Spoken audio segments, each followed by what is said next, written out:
이번에 부산 한일 친선협회 네. 회장으로 되셨다고 지난달에 되셨죠? 네. 예, 취임하셨다고 이야기를 들었습니다. 축하드립니다. 네.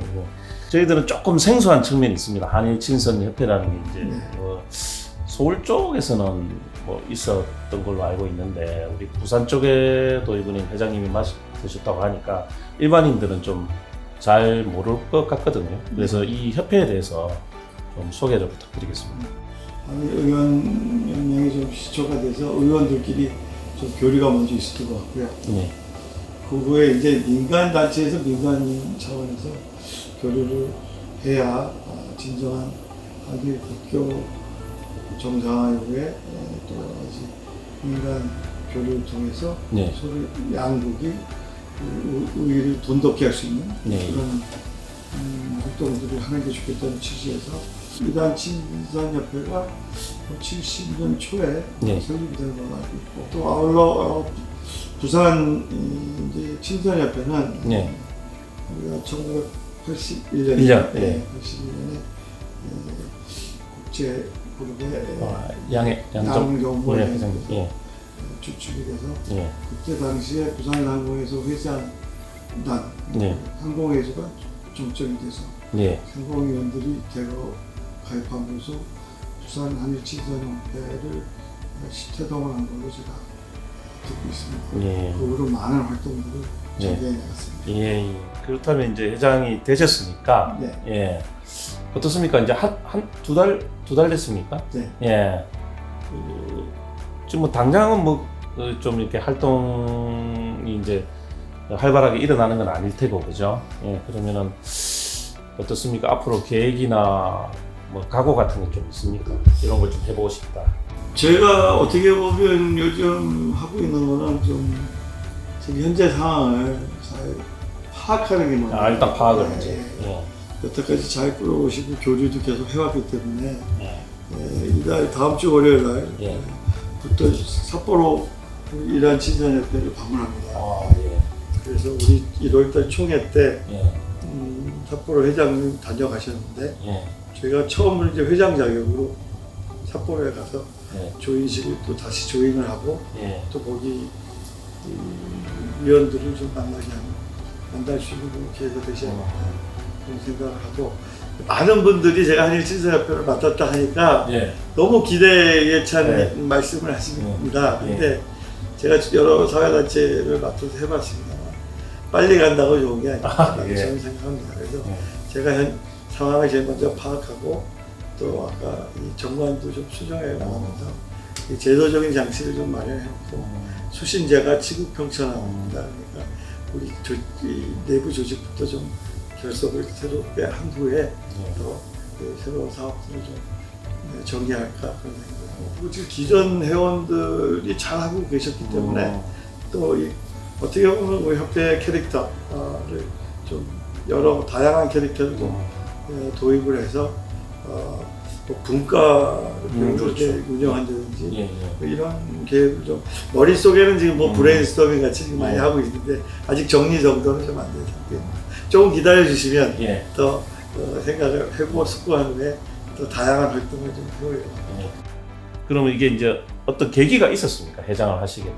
부산과 일본은 제일 가까운 거리에 있고 맞습니다. 또 예전부터 부산에는 일본의 문화가 많이 또 빨리 들어오는 그런 도시였기 때문에 부산과 일본 주요 도시랑 교류를 좀 한다면 그때 당시만 해도 일본은 선진국이었고 일본에서 많이 여러 가지 경제, 사회, 문화들을 습득할 수 있는 기회를 많이 가짐으로써 한국의 고도 성장에 일조할 수 있겠다 하는 생각을 많이 가지셨던 것 같아요. 저는 일본서 선진행에서 배운 그 경영 기법 사실 일본서 많이 배워오고 있습니다. 그리고 이런 시장 구조나 여러 가지 기업 형태들이 일본하고 굉장히 유사합니다. 우리나라가. 일본에서 만약 오늘 유행했다면 한 10년에서 15년 후에는 한국이 유행을 비슷하게 가고 있는 경우죠. 근데 지금은 이제 한국이 일본과 대등해졌기 때문에 아마 다 거의 비슷하지 않을까 이렇게 보고는 있습니다만 옛날에 보면 과거 한 10몇 년 전 걸 우리가 좀 습득해서 미리 준비를 하고 있으면 우리나라도 똑같은 현상이 일어났다고 보입니다. 예. 뭐 예를 들면 제가 하고 있는 위스키 역인데요. 요즘 한국에서 하이볼이라고 탄산가스에다가 이렇게 위스키를 믹스시켜서 마시는 그 형태의 술인데요. 일본에서 15년 전, 20년 전에 유행하더라고요. 그래서 오늘날 그 일본이 15년, 20년 전에 위스키가 굉장히 안 팔리던 상황에서 하이볼을 끌어올려서 시장을 다시 발전시키는 과정입니다. 한국도 지금 비슷한 현상을 지금 겪고 있습니다. 그럼 우리 골든블루도 준비를? 네, 저희도 4년 전부터 그 하이볼, 골든블루 하이볼을 출시해가지고 지금 아주 빠른 성장세로 지금 발전하고 있습니다. 이제 기대도 큰데 또 약간 걱정되는 부분도 있습니다. 우리가 이제 일본 이러면 아주 특수한 또 역사적인 어떤 관계가 있지 않습니까? 그래서 또 대통령께서도 이제 미래로 나가자 이렇게 말씀을 하셨지만 또 우리 많은 수의 국민들은 또 과거의 어떤 일본의 어떤 사과나 반성 그런 과거사를 좀 정리를 하고 갔으면 좋겠다 이런 또 생각하는 분도 많단 말입니다. 그래서 회장님께서도 이제 양국이나 양 도시의 어떤 이런 관계를 활성화하려면 여러 가지 좀 제약도 있을 것 같고 그렇습니다. 이런 부분들은 어떻게 좀 제가 좀 간단하게 설명을 좀 드리자면 저는 여태까지 일본을 한 200번은 왔다 갔다 한 것 같습니다. 그 누구보다도 어떻게 보면 친하게 지내고 또 우리 한국 사람들 만나듯이 뭐 술도 이렇게 많이 마셔보고 또 이렇게 망가져 보기도 해보고 그래야 뭐 친해질 수 있으니까 이 한일 국교 간은 저는 이렇게 정의를 좀 내리고 싶습니다. 과거 36년의 그 과거 아픈 역사가 없이 오늘날 우리 대한민국 국민들이 존재하는 게 아니기 때문에 우리가 앞으로 미래를 위해서 조금씩이라도 개선을 해서 서로가 마음에 상처가 있다면 치유할 수 있는 그런 활동을 좀 해야 되겠다 하는 생각에 제가 좀 사실 한일친사한테 좀 더 끼어들었고 저는 사실 일본 DC에서 많은 도움을 받아서 또 세계회장이 한국인 최초로 또 당선도 됐고 저는 좋은 경험이 많습니다. 그러나 그 역사의 개념이 꼭 그게 우리가 잊어버려야 된다고 생각은 안 합니다. 이제는 건설적인 방향으로 가야 되지 않을까. 그리고 지금 기업 간의 그 활동을 봐도 한일 간의 이 기업이 서로 두 나라가 없으면 물건을 못 만듭니다. 반도체, 삼성이 1등하면 반도체를 만드는 소재, 아니 반도체를 만드는 기계, 또 일본, 또 자동차도 지금 다 국산화됐다 하지만 서로 맞물려 있거든요.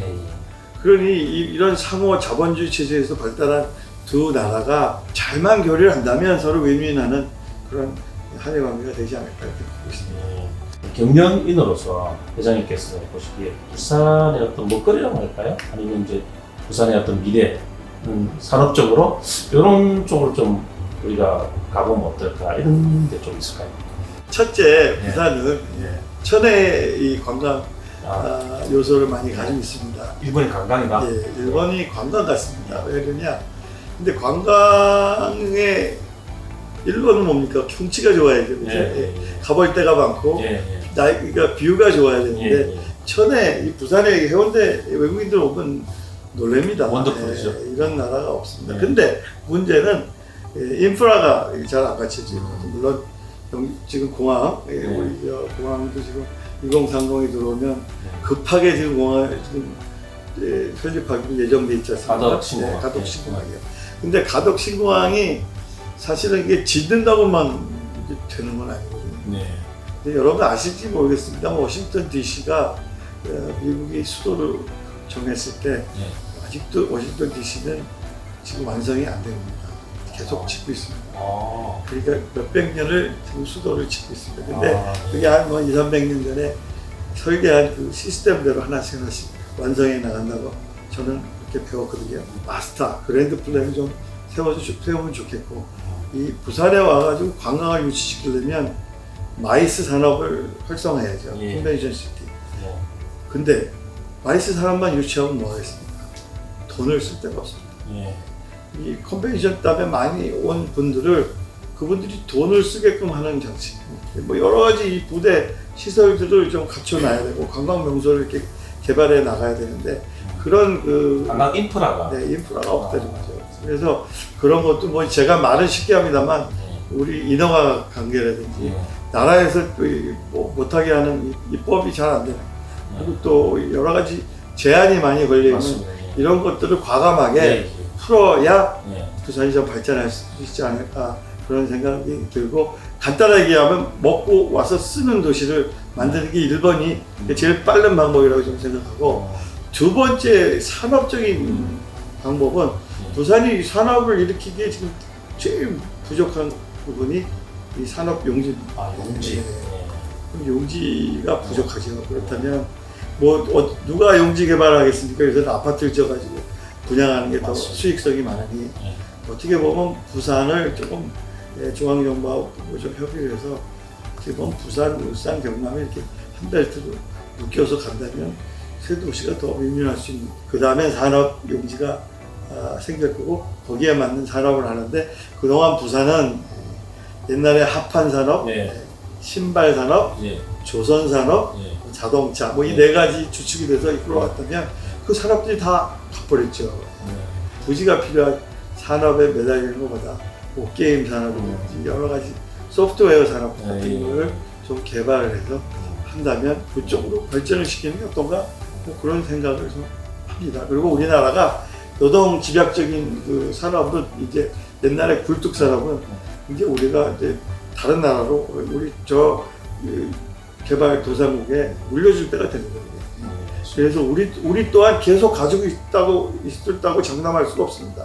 이제 일본이 어떻게 보면 안 하던 것들 우리가 가져왔고 우리가 안 하던 것들 지금 중국이 다 가져가잖아요.